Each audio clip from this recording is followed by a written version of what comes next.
si Rod. Nasa tindahan, nilibre ko siya ng Sprite. Sinampal ko, left and right.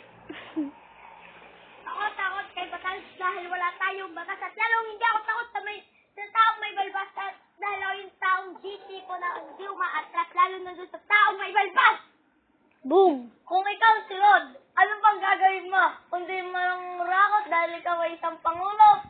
Mangurakot ka na lang para ikaw'y makulong.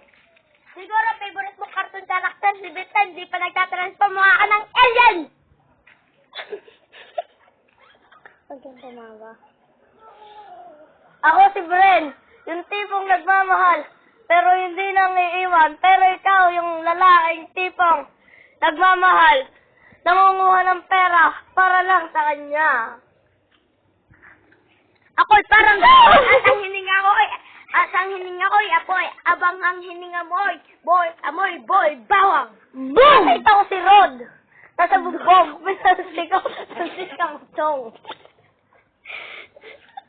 Di mga email. Nag-flex na pala kami ng laptop. Ikaw, bumili ka ng lollipop.